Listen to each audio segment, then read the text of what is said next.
Well, we're down by the riverbank again. Smells absolutely stinks of wild garlic this morning. Oh, it's all the spring wild garlic, and behind me the river Dowie floating away. Another strange day.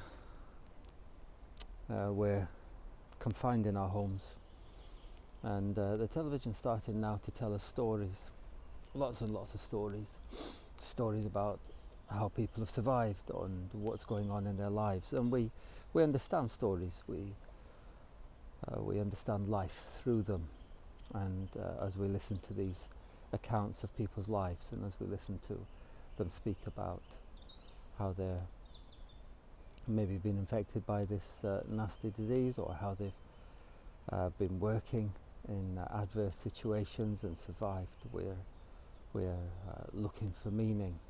I was reading or watching a man going through the statistics, a doctor going through the statistics and telling us that very skinny people survive.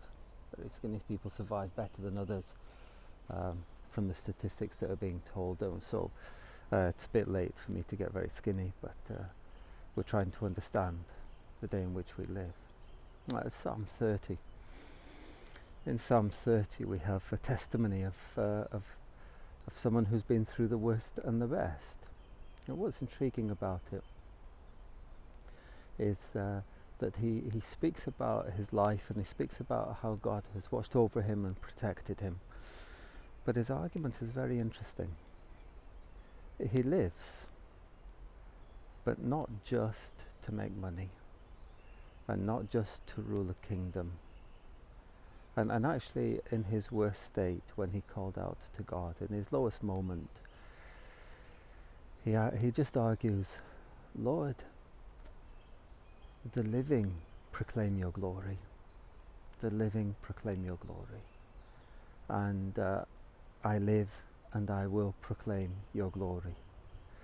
And in that Psalm 30, there is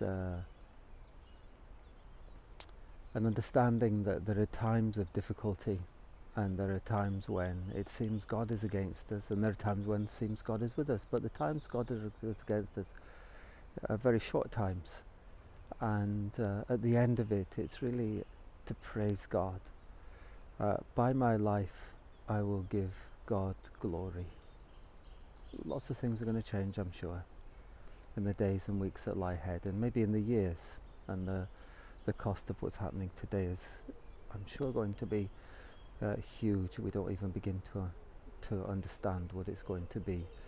But at the end of the day, if you're a Christian, if you love God, then your time here is to give him glory, not to get rich.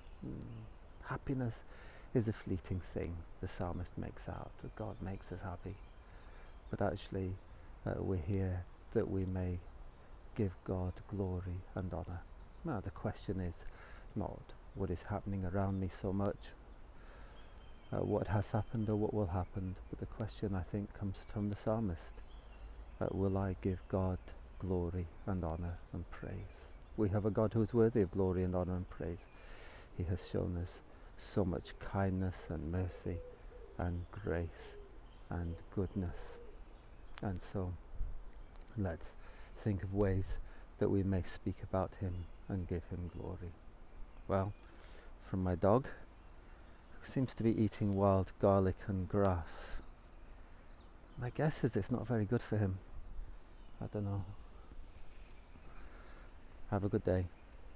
May God bless you and keep you, cause his face to shine upon you, and give you peace.